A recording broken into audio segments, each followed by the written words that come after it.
Over 200 experts have shared their secrets to a successful business. Join me, Rose Davidson, as I discover how these experts took their businesses to the next level.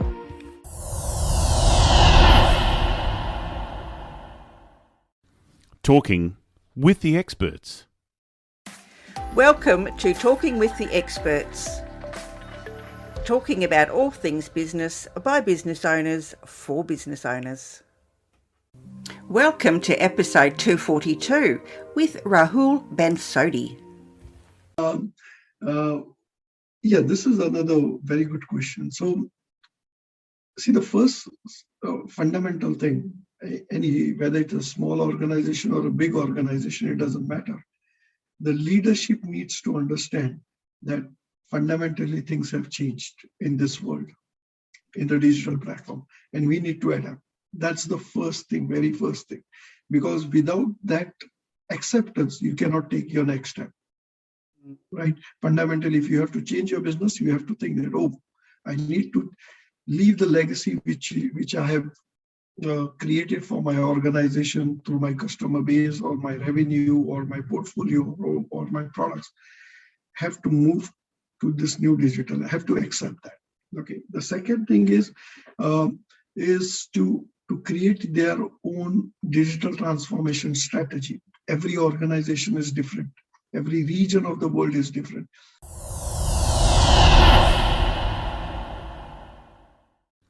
Talking with the experts. Hello and welcome to Talking with the Experts. Talking with the Experts is about all things business by business owners for business owners. My name's Rose Davidson. I'm your host and I'm from rosedavidson.com. And today my guest is Rahul Bansode, and we're going to be talking about digital transformation. Now, Rahul is a digital transformation architect and a thought leader. He is an experienced professional with 20 plus years of experience in leading business transformation initiatives and information technology platform development. He specialises in core system modernisation, solution architecture, subscription business model, robotic process automation, and adopting agile methodologies. My goodness, that is a mouthful to say. Welcome, Rahul, and thank you so much for joining me. And it's like still middle of the night for you. Thank you, host, for having me. It's a pleasure to be talking to you. And so organisations that might be thinking of adopting digital transformation, what does that actually mean? So this is a very nice question to start off with. And I recently published a book on this particular topic. The title of the book is Digital Roadmap. It's available on Amazon. And so the word digital transformation, it's kind of a buzzword in the industry right now. Across the industry, across the globe, everybody are talking about it. So what it is all about. Over the period, what has happened is we initiated the computerization phase back in late 90s, I would say, or rather where it became more commercialized, and the early 20th century. The computerization started off, okay, and people started developing their application, their systems on the system, and we started doing all the work on the computer. So in that phase, what has happened is the work which we were doing on manual paper based was modified to the computer world, okay, and that was the primary thing. So if you look at the banking, whatever was happening in the ledger books, it happened now on the online books. People used Thank to have God for that. I used to hate doing manual books and keeping spreadsheets and writing checks and all those horrible things. Yes, but if you look at the form, what it has changed right now, it's that manual has just digitized. So when you go to a bank book, or we used to call in India passbook, that has changed into an online banking thing. Okay, the banking concept more or less has remained the same. In the case of any office, the invoices which were in the paper format now is in the PDF format. Nothing had changed. But during this last 10 years, with the growth of the cloud computing, growth of the mobile computing, growth of the social media, okay, and the technology advancement which is happening. The computerization is going through a radical change right now, okay, and what that means is new technologies are coming in, and this is where we have to transform ourselves into this particular new world. Say, people are doing more e-commerce platform instead of visiting a store for buying something. So that e-commerce kind of thing has grown a lot. People are using mobile platform mostly for the social networking. Okay, that has grown up. So that is physically changing the behavior of the people, like you and me. See, we are talking, doing this podcast over the internet. So a few years back, this was like nobody would have believed this. So this is what is called as the digital transformation, which is happening. It's more about the transformation, using the technology of the today to build the products and services of tomorrow.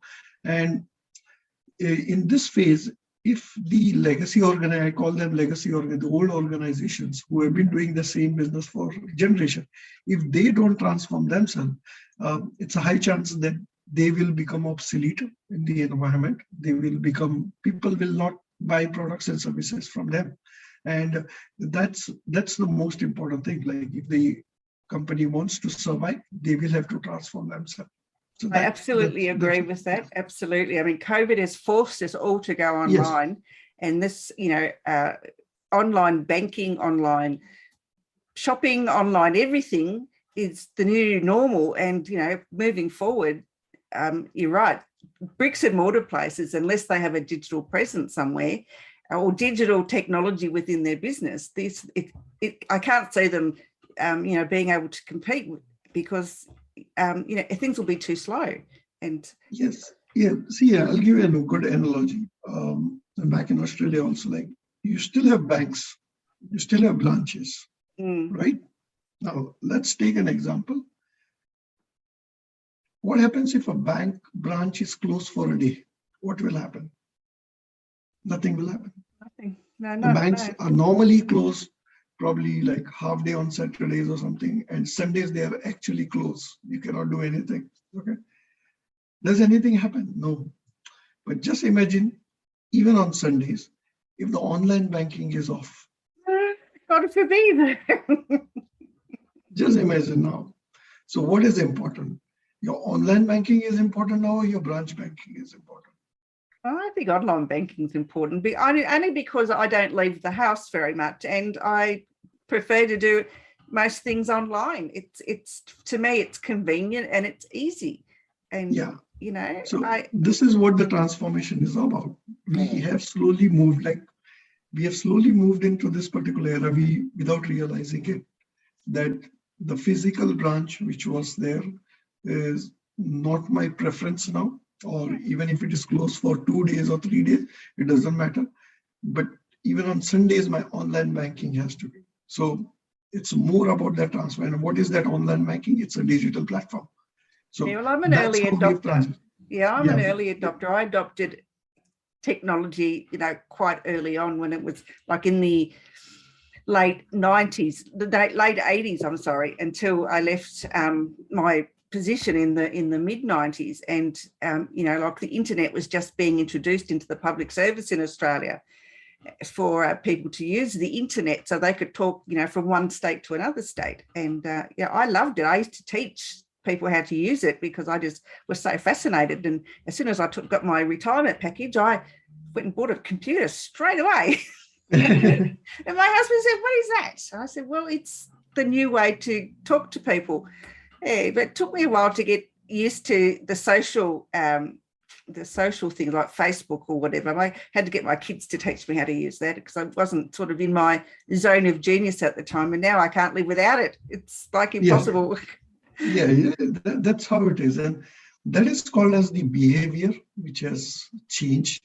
That's the way we communicate now. That's the way the kids are going to communicate. The kids who are born in this particular age group, for them, internet is omnipresent. It's always there. They won't think of a generation where internet was not there. In fact, they would ask, like, how do you survive without an internet? That is the kind of question they would be asking us 5 years down the line. And this is the behavior change which is happening at a humanized level. And so if the organizations don't change themselves, they are going to be obsolete. And a good example you mentioned about COVID, like across the world, we were in the lockdown mode. Okay. Shopping malls were closed. Everything was closed. Hospitals, gas stations, and restaurants were open. Just imagine if those small restaurants wouldn't have changed themselves for that delivery from Uber Eats, or I don't know what's there in Australia. Yes, we've got Uber Eats here too. Yeah. So if they would have not moved themselves into that or adopted that Uber Eats like platform, would they survive? They wouldn't have survived. No. And those people who could not adopt to the Uber Eats, they are out of business right now.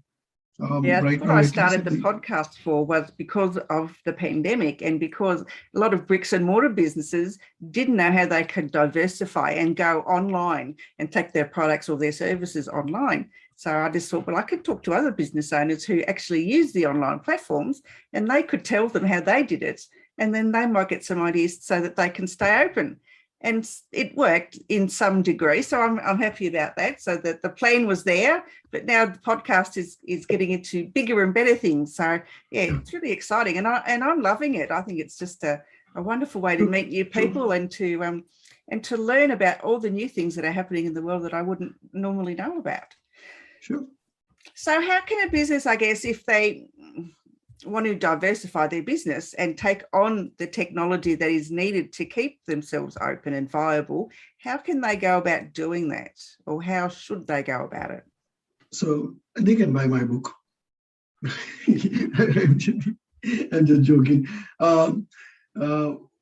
Yeah, this is another very good question. So see, the first fundamental thing, whether it's a small organization or a big organization, it doesn't matter. The leadership needs to understand that fundamentally things have changed in this world, in the digital platform, and we need to adapt.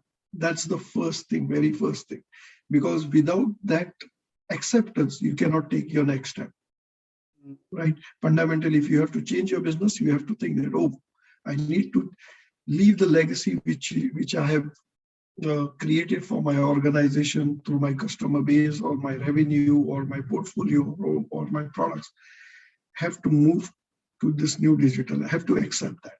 Okay. The second thing is to create their own digital transformation strategy. Every organization is different.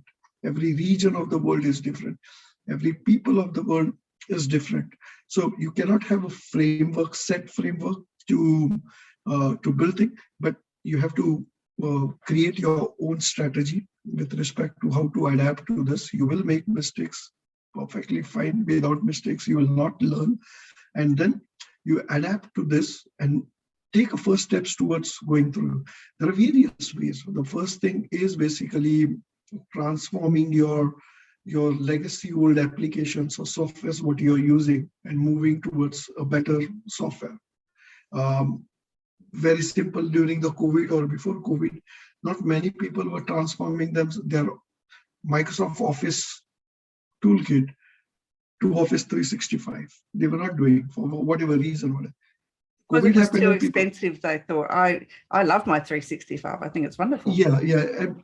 But COVID happened and people saw the benefit of cloud more indeed.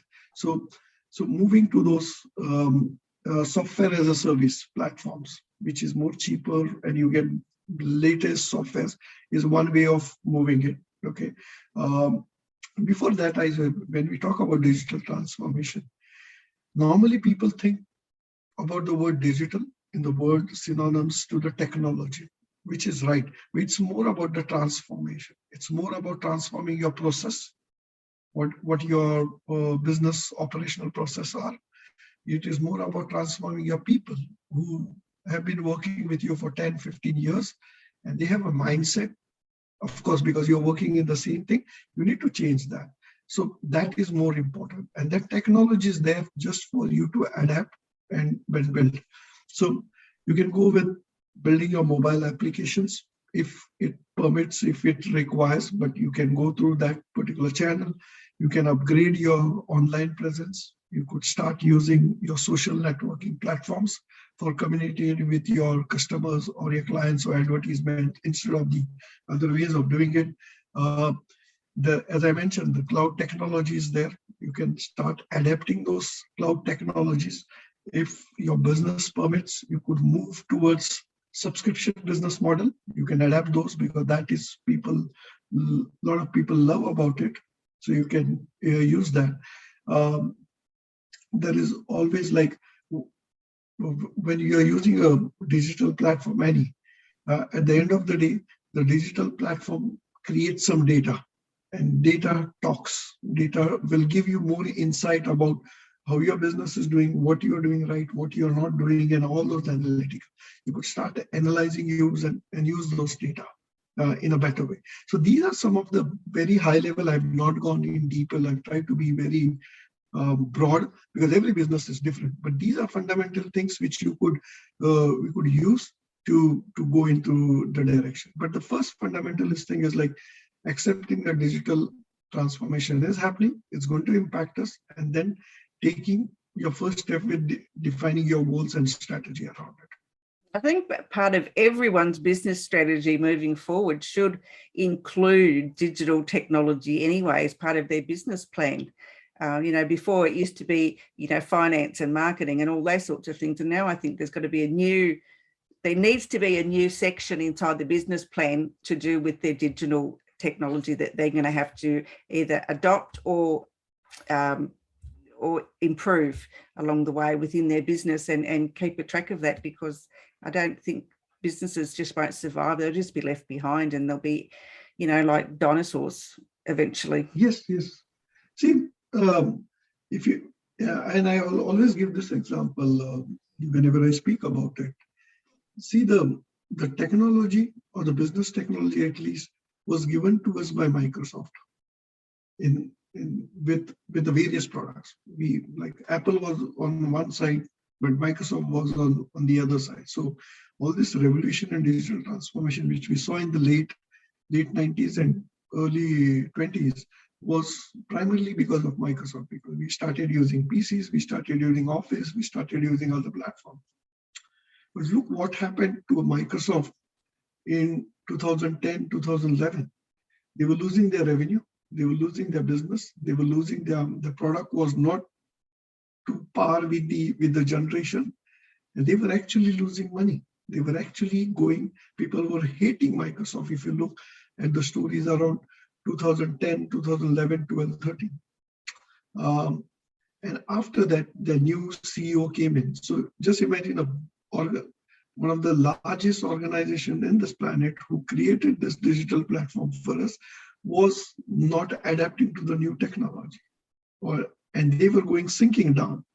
2013 or 14, the new CEO Satya Nadella came in, and he started realizing this, and he transformed himself, moving towards the cloud, moving towards social platforming, moving towards taking better technology and changing the process and people and everything.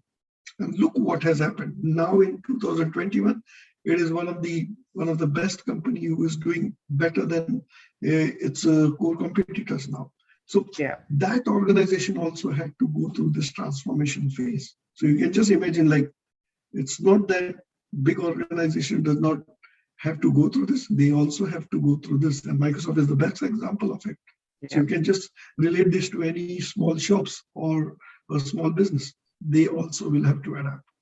Yeah, Office 10 was one of the best innovations that Microsoft has come up with, because the others were, okay. XP was okay, but the ones sort of between that and Office 10 were rubbish, I thought, and not very functional. And now I can't wait for the new 11 to come out. I'm waiting for that with like bated breath. True. I want to see what things are going to happen with it. So, Rahul, your book, it's available on Amazon, and is it available in bookstores as well or not?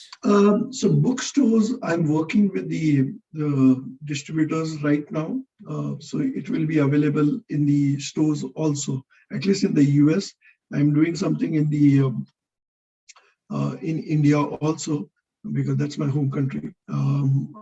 So in the US, I'm working with Ingram to initiate that process, and gradually I'll see how it will be available across the globe. So slowly and gradually. This is a self-published book, so I don't have a distributor, and so that's why I have to go a little bit slow in this process. But yes, it will be. And what's the name of the book again? The book name is Digital Roadmap. Digital Roadmap. Okay, sounds good. And what is it? Sounds good. Yeah, thank you. Yeah, simple name. And it talks about why it is important for the organization to transform themselves, whether it is a small shop or to a big corporate. Everybody is going to get disrupted. So why it is important? What are the challenges they face? What are the opportunities which are available for the business, and how they can leverage these technologies to move towards transforming themselves. So this book talks about all these aspects. Good. I'm glad, because it sounds like a book that needs to be read by the people that need the transformation in their business. So yeah. Yes, and primarily what I saw, and one of the reasons for writing this book was most of the books. There are a lot of books in this genre. Most of the books are targeted towards the CEO, CIO, and all the C-level folks. Okay, which is rightly, because these people are the market. These people are the leaders who is going to do the transformation. But equally important is the line managers. Equally important is your VP, is your MD, is your all the people below the C level is also important, because only your C level cannot transform. Your people needs to transform also. So I made sure that this book is targeted toward these guys also, because that is important, because everybody is going to get impacted. So everybody should understand. So my focus was also to explain it to the larger audience that way. Absolutely. Now, have you got any other books in progress, or are you going to take a break, or? This was my first book. I don't know how it happened, but it happened. So during the COVID lockdown, I challenged myself, what do I do? Should I take up some technology, because I'm a technology guy, or should I take up this challenge of writing a book, which I have never done? I had no experience about it. So I said, okay, let me see if I can take up this challenge, because it was a huge task. I have absolutely no idea about how to do and write and everything. So I took up this challenge. I said, let me see where I land with this. But fortunately, with God's grace, with the blessings from my parents and my family members and friends, I was able to publish this. I'm very happy about this journey well of done. publishing. It's not easy to self-publish. It's quite hard.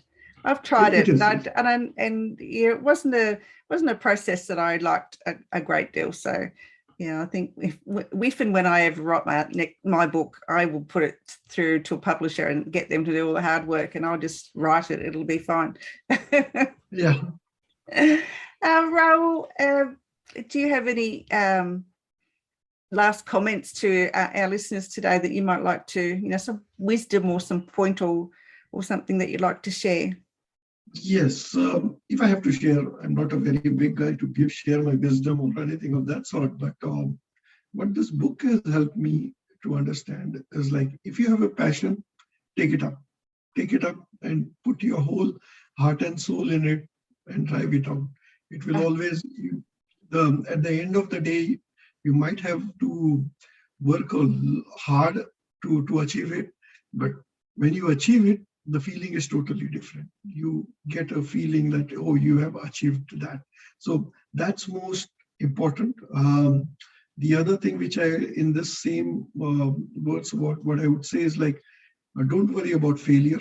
It can happen, but you learn a lot out of it. When I took this up, I was not taking primarily this particular assignment, this huge assignment, because of the failure. Like, what if I fail? What if I fail?